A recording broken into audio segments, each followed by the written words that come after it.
What up, JF? Yeah, I believe that, bro. I believe it, but I do want to know. Do want to know where the live went though. I would love to see where the live went though. No, see, no, John. I ain't listening to him. See, this is bigger. Come on, John. This is much bigger than Myron. Hear me out. So, if anybody had anything to say about me today while I was busy,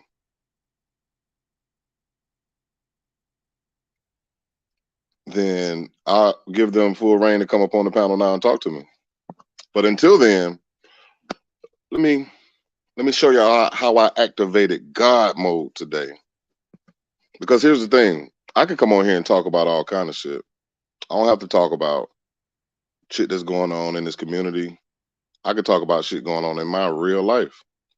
So I'm about to show y'all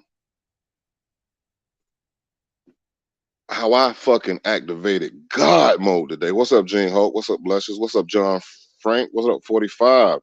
Man, check it. So today, and by the way, if something wants to come off private, I want to see it. I want to see whoever made a video today and it went on private. I would love to see it. Send it to me. Send it to me in the back chat. I love to check it out. But let me show y'all how I fucking activated God mode today. On God, bro. May he strike me down if I'm fucking lying. So check this out. I know I told you guys at one point I owned a trucking company. What's up, MC? I owned a trucking company. At the highest, I think I had about 3 trucks on the road moving. I was getting to the bag. Money was coming in, right? So it got slow. I sold 2 of my trucks. I had 1 left. So a couple years back, I want to say like 2015, 2016, hired a new driver. Dude got in my shit. Dude fucked around, had an accident in my shit. The second day he was driving my shit. He hit this lady. This fool got out and ran. He had his CDLs. He had everything he was supposed to have. Only thing I could think of, the motherfucking idiot probably was high or he had been smoking. And you know, with any CDL driver, if you got drugs in your system, automatically take your license. So he clearly must have had drugs in the system. You know what I'm saying?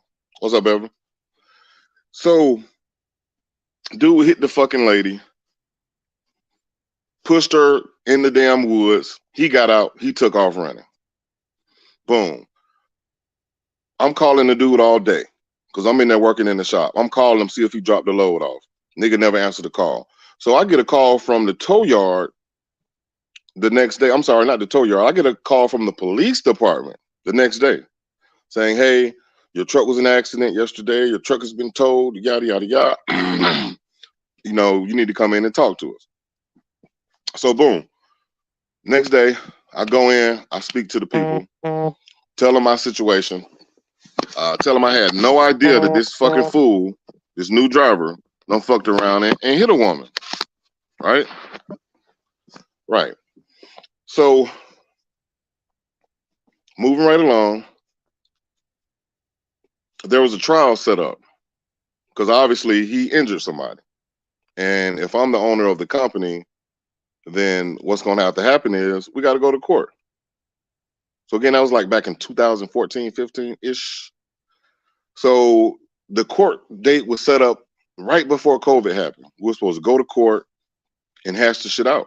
But then COVID happened. So, the shit was shut down. Country was shut down for like a year and a half, 2 years, damn near 3. You know what I'm saying? 2019. So in that time frame, I'm like, you know what? They're going to throw this shit out. They're going to dismiss this shit. Fuck it. It's over. I'm good. You know what I mean? It's unfortunate that happened to the young lady, but, I'm not going to have to worry about this court case. Fucked around, and lo and behold, all that time is gone by. I get a phone call yesterday.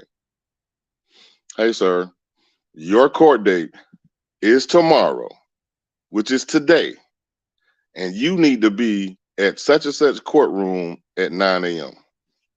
So I'm like, but I don't have counsel. Listen, that's not our fault.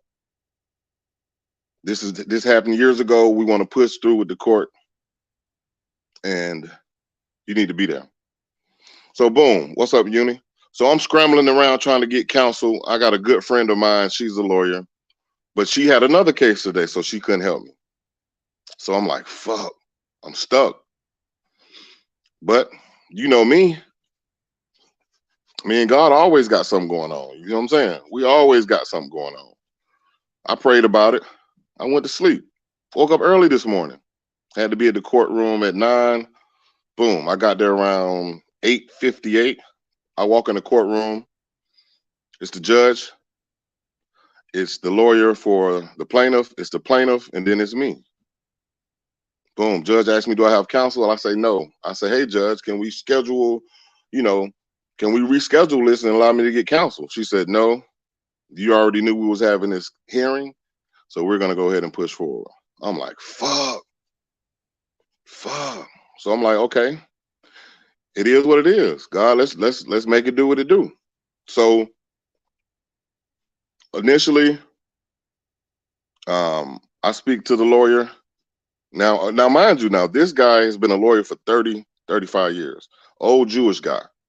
I'm looking at him. I'm intimidated. I'm going to keep it a buck with you. I'm intimidated as hell because I'm like, man, I don't fucking know this shit. I don't know what to say. I don't know where to begin. I don't know where to start. All right. So, again, I'm talking to God in my mind as I'm talking to him, like, God, just give me the words to say. So I'm listening to him. He talking. We step out in the foyer or whatever. We talking about the case. Boom. I said, all right, let's do it. We go back in.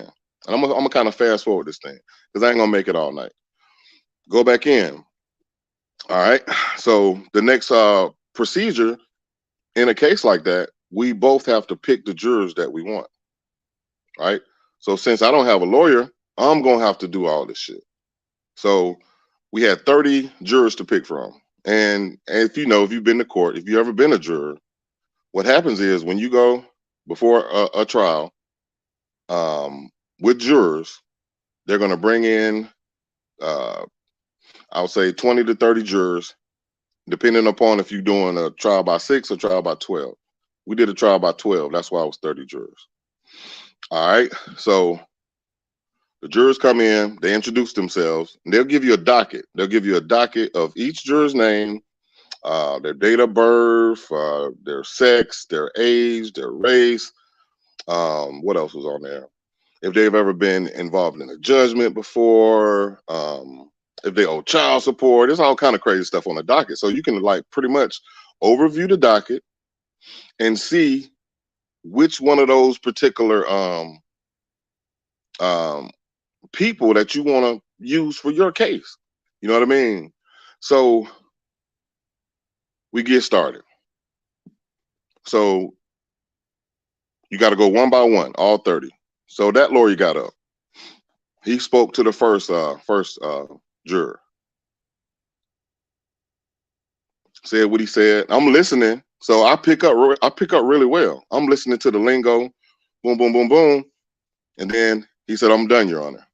So she looked over at me. Hey, do you have anything to say? I said, yes, I do. So I got up, nervous. I'm shaking, sweating and shit. You know what I'm saying? And this is on God, man. I'm nervous as hell. So I get up before 30 people, along with, again, the 2 plaintiffs and the judge, the stenographer and the bailiff. I get up and here we go.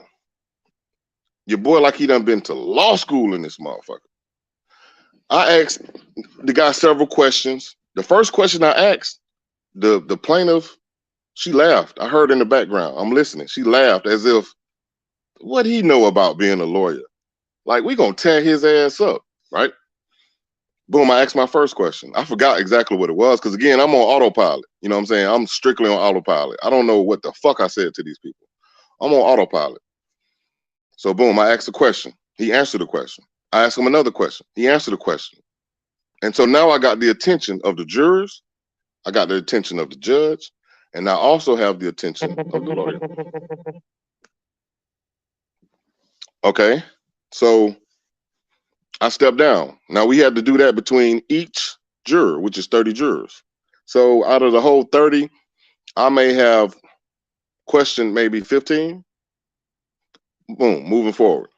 Once you question the jurors, next step is to pick the jurors that you want to strike um, from the bench, right?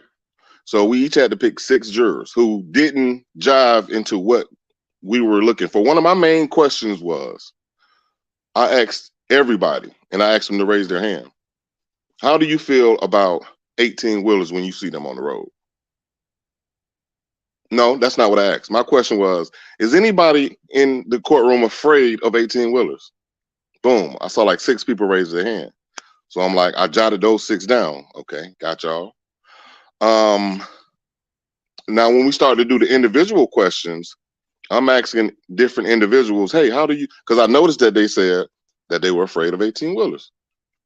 So when it came to the individual questions of the jurors, I asked the ones who raised their hand, hey man, why, or hey man, why are you so afraid of 18 wheelers? Man, it's just, when I'm driving next to them, it just frightens me. Boom, I got to get rid of you. I'm sorry. I got to get rid of you. But let me tell you how God mode came in. That didn't just come to my mind to do that, right? As I was sitting there, nervous as all get out, there was another female black lawyer. Now, mind you, I had a black judge as well. Another female black lawyer in the back of the room. And she happened to be there because they were having a court case earlier before I got there. So she saw me. She saw I didn't have counsel. She saw me writing notes and trying to figure it out. She heard the judge as she was talking to me. So she came, sat right next to me and whispered, the judge is trying to help you out. Listen to her. Whatever she says and leads you towards, go with it. So I looked at her like, bet, say less. Say less. So, and then she gave me a few questions to ask the jurors, which was that question. How do you guys feel about 18 wheelers? So once she gave me that, I was able to branch off of that. Long story short, I struck the 6 people. The lawyer of 30 years struck the 6 people, get them out of the way. Now we in here for trial. Trial starts. Opening arguments. Lawyer gets up, he gives his opening arguments of how, I was, my company was wrong. The other company listed on the docket was wrong, how my driver was wrong, yada, yada, yada. So boom, in that time, I'm sitting there writing some shit down. Like, I'm gonna have to figure something out. I'm writing. Boom. Now it's my turn. I get up. First thing I do, I look at, because I've never seen the defendant before. The plaintiff before, never seen it. I apologized to her in front of the jury. I said, ma'am, I'm sorry that the driver of my vehicle hit you. This is my first time seeing and meeting you. And I send my deepest empathy and sympathy for your situation. Boom. I turn to the jurors. My name is yada, yada, yada. I'm here on behalf of me. The other 2 defendants did not show up. Yada, yada, yada, yada, yada, yada. In this particular proceeding, I will be presenting yada, yada, yada, yada, yada, yada. I go sit down. Again, let me move this on up so I can get to the end of it. So I do that. The lawyer then comes up. He presents the evidence. I come up. I didn't have no evidence to present other than my conversation. I get up. I tell my side of the story. And now at this point, I'm nervous because now I got cross-examined by the other lawyer, and he's trying to push me in the corner. Oh, he's trying to push me in the corner. He's asking me all kind of crazy shit. You know what I'm saying? Was I competent enough to hire someone at that time? Did I do my due diligence in hiring this person at this time? So the judge, now remember I told you I had a black judge. She said, jurors, I'm gonna ask you guys to leave. Asked them to leave. She got on his ass. Sir, you cannot do that. Why would you sit here and try to make it seem like this guy was not competent enough to run his business, because that's not right. And no matter who hired the driver, the accident happened. So we're not here to find that out. We're here to find out, is this man liable for this lawsuit? Boom. They come back in. He strikes that from the record, and we proceed. Again, long story short, boom. I go sit down. He affords me the ability to do my closing statements first. I get up there. Again, I reiterate the fact that I am here. The other two defendants are not here. This is my livelihood that's on the line. So there was no way that I wasn't going to be in the courtroom today. I send my deepest sympathy and empathy to you, Miss Plaintiff. And I assure you that the driver of my vehicle was wrong. And I forgot what else I said. I said something else. So boom, I turn around to the jury. I give my closing arguments, which was probably 7 or 8 sentences. I go sit down. Lawyer of 30 years gets up. Oh, he's wearing my ass out. He wearing me out. I mean, left, right, jab. I mean, he just doing me dirty. He doing me dirty. But one thing I noticed was he never connected with the jurors. He never connected with them. I did. I connected with them. I was looking at them in their eyes. As I was looking at them, they were looking at me like shaking their head like, yeah. You know what I mean? I think we might have had, out of 12 jurors, we had maybe 9 black jurors, 1 white juror, and 2 Hispanic jurors. So pretty much all the black jurors was looking at me like, yeah, we hear what you're saying and we understand. Long story short, little old me, I ain't looking at the chat, y'all, I'm sorry. Little old me, little old black truth that don't know none from none, went into the courtroom today and tore they ass up by myself with the help of the Almighty and the judge. I ain't gonna lie, she helped me out tremendously. I went in, I won my case. If I would have lost, I would have been wrapped up in a lawsuit for $150,000. I went in, I won the case. I'm not a lawyer. I went up against a lawyer for 35 years. When the jury came back and said not guilty, my eyes watered up. You know what I'm saying? I was a little in my emotions. I got so emotional. You know what I'm saying? I got emotional. You know what I'm saying? But in that moment, it was a bit of victory. It was a bit of victory, man. The judge asked me after the trial, did I have any prior law experience? I told her no. She was like, You know what I'm saying? So, and after everybody cleared the room and I walked out in the foyer, I saw the people who was, presiding over the case, the jurors, and they said, man, you did a great job. You presented yourself well. If there was anything that I would ask you to do if you ever get caught in this situation again, is just relax. You presented it well, you spoke well, but we could tell you were nervous. And I ate that and I took that because they were right. I was. So again, the reason I brought this to YouTube tonight is anything, man, that you find yourself up against, any situation you find yourself in, man, don't count yourself out, man. Man, don't count yourself out, man. God got the last say so, my boy. God got the last say so. If ever in doubt, just pray about it, man. Who would have thought that little old me could go in a courtroom and wow, 12 jurors never having any law experience? But I did. Not only I did, I beat a lawyer of 30 years. This is no cap. If I'm lying, may God kill me now. because I don't have to lie. No reason. So I left that courtroom today vindicated.